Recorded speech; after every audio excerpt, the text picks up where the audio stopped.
it kind of goes both ways on that factor.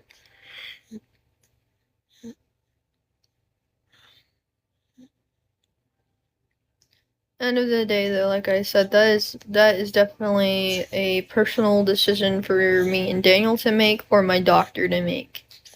That very much is. I have to call my OB and let them know that I definitely don't want my tubes tied, but something else came up. And I thought a little bit on what she had said. My OB had said. So I might need to let them know, because they've been trying to call me and I haven't been able to pick up the phone about it. So either they'll try to call me again, or I'm just gonna have to call them real quick when their office opens. So conversation with them.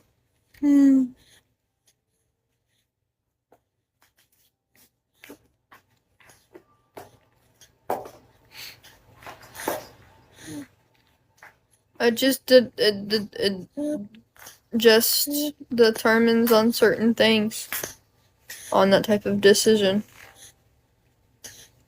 And me and Daniel have been both back and forth with it, but until we have a clear decision about what we want to make, we can't make that decision. So if we're very still back and forth about something, it's not good to make one way decision on that. It's about just making sure you have support and resources at that point, because that's how it is. Until you're able to make a clear decision on something, do not make a decision, because you might regret making that decision.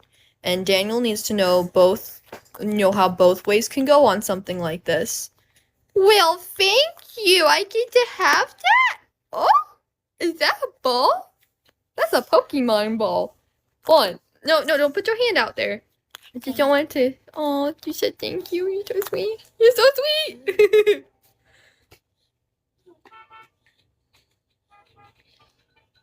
Financially, would we be able to afford it during that time? Most likely, we would be able to afford it. So the financial part is not going to be an issue if we were smart about it. And I told Daniel, if we're smart about it, we'll be fine on that part. It's more of just like the mental well-being that we're both worrying about with this. But I told Daniel, with the right resources and with the right support, even a counselor would tell him this, there's a way to make it work. There's a way to make it better. If Daniel has to be put on some anxiety medication just to kind of help him a little bit, that's probably what they'll do. And in a scenario like that, just to kind of calm him down. It might help him, and it might make him not so angry, you know? It's true. Like, if he thinks he's that bad, that it's good to voice about it. Daniel knows he has anger problems, and he talked about it last night. He knows that he needs to get help for his anger. He wants help for it. He doesn't want to do exactly what his dad did. He wants to be different. And that right there tells me that faith of wanting to be different and him not wanting to stay in that same cycle, that he's wanting to change, gives me faith to know that he's going to get better.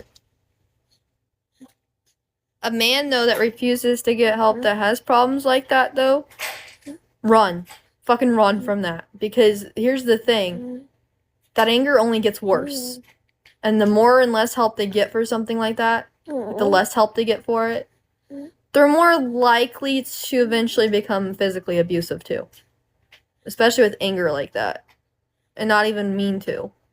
So, it's just kind of one of those things. If Daniel can get help for that, even throughout thinking about another baby and stuff like that, like logically, I think he'll be okay.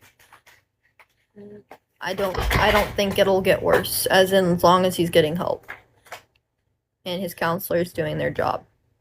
And not just, yeah, some counselors don't. It's like, let's be honest, no, just because you have a counselor doesn't make them good.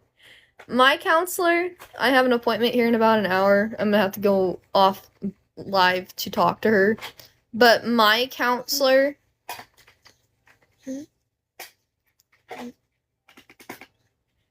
she does help me. And she is pretty good about just listening to what I'm saying.